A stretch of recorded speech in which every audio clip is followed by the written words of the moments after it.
Values junior college, IIT, JEE, NEET academy, seat guarantee programme.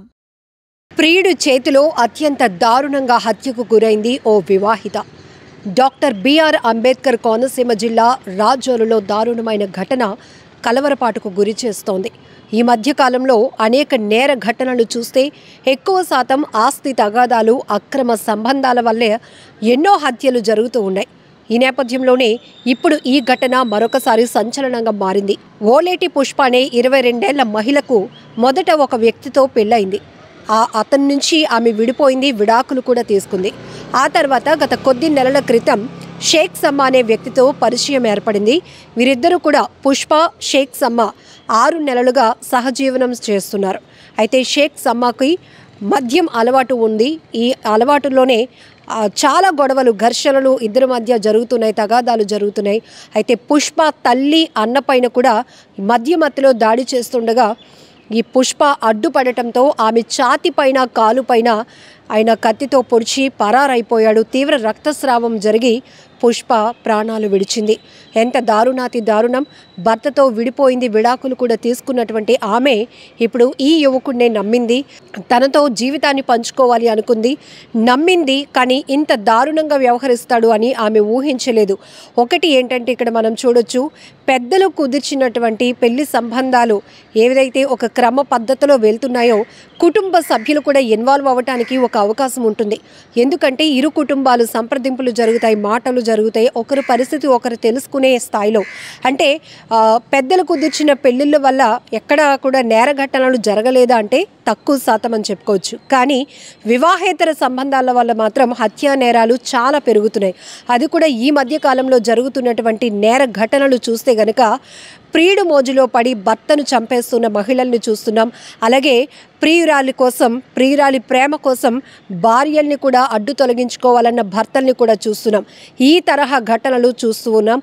ఈ నేపథ్యంలోనే ఒకరికొకరు ప్రేమ పేరుతో మరొక వ్యక్తికి దగ్గరవ్వాలనే కారణాలతో భర్తల్నే కాదు, పిల్లల్ని కూడా అడ్డు తొలగించుకోవాలి, ప్రైవసీ పొందాలి అనే దుర్మార్గపు ఆలోచన చేస్తున్న మహిళల్ని కూడా చూస్తున్నాం. ఎంత దారుణాతి దారుణమైన ఘటనలు! ఇవన్నీ వింటుంటే అసలు ఏం జరుగుతోంది, సొసైటీ ఎటుపోతోంది, అసలు మహిళలకు ఏమవుతోంది అనేటటువంటి ఆలోచన కూడా పెరుగుతోంది. ఎందుకంటే కుటుంబ వ్యవస్థలు పూర్తిగా చిన్నాభిన్నం కావటానికి ప్రధానమైన కారణం ఈ వివాహేతర సంబంధాలే. ఈ తరహాలో ఇప్పుడు రాజోలులో జరిగినటువంటి ఈ దారుణ ఘటన కూడా తీవ్ర చర్చనీయాంశం అవుతోంది.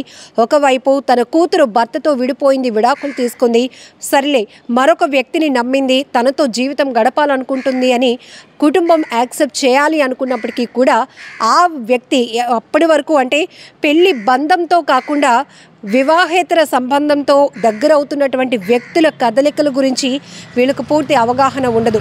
కేవలం ఆ వయసు కావచ్చు, లేకపోతే ఆలోచన, ఒక తోడు కావాలి, భర్తకు దూరంగా ఉన్నాం కాబట్టి మన జీవితంలో ఇంకొక తోడు కావాలని వెతుక్కునే ప్రయత్నంలో నిజానిజాలు తెలుసుకోలేకపోతున్నారు. వాళ్ళతో మన జీవితంలో ఎంత సేఫ్టీగా ఉంటారు అని కూడా వాళ్ళు తెలుసుకోలేకపోతున్నారు. సో ఇక్కడ కూడా ప్రియుడు చేతిలో ఒక వివాహిత, ఆమె 22 సంవత్సరాల పుష్ప అత్యంత దారుణంగా హత్యకు గురవటం చాలా బాధాకరమైన విషయం. వీరిద్దరి మధ్య తరచుగా జరుగుతున్నటువంటి తగాదాల్లో పుష్ప కుటుంబ సభ్యులపైన కూడా ఈ షేక్ సమ్మా దాడులకు పాల్పడుతున్నాడు. ఈ నేపథ్యంలోనే నిన్న జరిగినటువంటి పుష్ప వాళ్ళ తల్లి, అన్నపైన ఆయన గొడవకు దిగటమే కాదు, దాడి చేసే ప్రయత్నం చేసినప్పుడు పుష్ప అడ్డుపడింది. ఈ అడ్డుపడినటువంటి క్రమంలోనే అయ్యో నన్ను నమ్మి వచ్చింది, వీళ్ళని జాగ్రత్తగా చూసుకోవాలి, తన అలవాటు మార్చుకోవాలి అనే ఆలోచన కాకుండా మధ్యలో విచక్షణ కోల్పోయినటువంటి షేక్ సమ్మా ఆమె పైన ఛాతి పైన బలంగా కత్తితో పొడిచాడు, కాలుపై కూడా పొడిచాడు. తీవ్ర రక్తస్రావం అవుతూ ఆమె మృతి చెందినటువంటి బాధాకరమైన ఘటన ఇక్కడ మనం చూడొచ్చు. ఈ మధ్య కాలంలో చాలా ఘటనలు ప్రధాన కారణంగా ఇదే జరుగుతున్నాయి. వివాహేతర సంబంధాలు, అక్రమ సంబంధాల వల్లే హత్యా నేరాలు అంతకంతకు పెరుగుతున్నాయి. పోలీసులు కూడా కొన్ని కుటుంబ తగాదాలు, ఫ్యామిలీ కౌన్సిలింగ్ల వరకు వెళ్ళినా కూడా, మానసిక నిపుణులు కూడా ఎప్పటికప్పుడు హెచ్చరిస్తున్నా కూడా ప్రాక్టికల్లోనికి ఎవరు రావటం లేదు. కేవలం అప్పుడున్నటువంటి పరిస్థితులకి వాళ్ళు లొంగిపోతున్నారు, కానీ ఇలా ప్రాణాలు కూడా పోగొట్టుకుంటారు అని మాత్రం ఎవరు ఊహించలేకపోతున్నారు. ఏదేమైనా ఇప్పుడు పరారీలో ఉన్నటువంటి షేక్ సమా కోసం పోలీసులు గాలింపు చర్యలు కొనసాగిస్తున్నారు.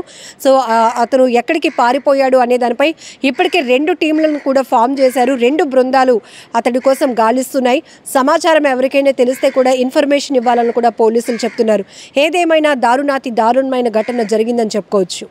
నమస్కారం అండి, నేను రాజుల సీఎం మాట్లాడుతున్నాను. బీసావరం విలేజ్ రాజుల మండలంలో నిన్న నైట్ ఒక మర్డర్ ఒకటి జరిగింది. ఓలేటి పుష్పన్న ఆమె తన మొదటి భర్త విడిపోయి షేక్ షమ్మి అనే అతనితో 6 నెలలుగా సహజీవనం చేస్తుంది. అయితే అప్పుడప్పుడు చిన్న గొడవలు జరుగుతున్నాయి. నిన్న కూడా అతను బాగా తాగి రావడం వల్ల ఎందుకు తాగి వచ్చామని చెప్పి అనే విషయం మీద చిన్న ఇష్యూ జరిగి గొడవ జరిగింది. అతను ఫుల్గా తాగేసి అతను అమ్మాయి బ్రదర్ మీదను తల్లి మీద అటాక్ చేశాడు. అడ్డుకోవడానికి ఈ అమ్మాయి వెళ్ళింది. ఈ అమ్మాయిని విచక్షణరహితంగా చెస్ట్ మీదను కాళ్ళ మీద పడడం వల్ల రక్తస్రావం అయ్యి ఆమె అక్కడే చనిపోయింది. ఇన్సిడెంట్ జరిగిన తర్వాత ముద్దాయి ఇక్కడి నుంచి పారిపోవడం జరిగింది. సపరేట్గా 2 టీమ్స్ పెట్టాము. ముద్దాయిని అన్నీ తొందరలో పట్టుకుంటాం. నిజంగా ప్రస్తుతం ఉన్నటువంటి సమాజం దేనికి ప్రయారిటీ ఇస్తుంది? ఆర్థిక సంబంధాల చుట్టూ మాత్రమే తిరుగుతోంది. మళ్ళీ ఎన్నికలంగానే చాలా విరక్తి కలుగుతాం. మంచి అనిపిస్తుంది కదా, లేడీస్ కూడా ఛాలెంజింగ్ జాబ్స్ చేసినప్పుడు చాలా బాగుంటది. ట్రాఫిక్ అసిస్టెంట్స్ గా నియమించిన ట్రాన్స్జెండర్స్ అందరితో సాల్యూట్ చేయించుకుంటున్నారు. ఫుడ్ డెలివరీ ఇవ్వటానికి వెళ్ళినటువంటి డెలివరీ బాయ్ అనిల్ పై కళ్ళ ముందు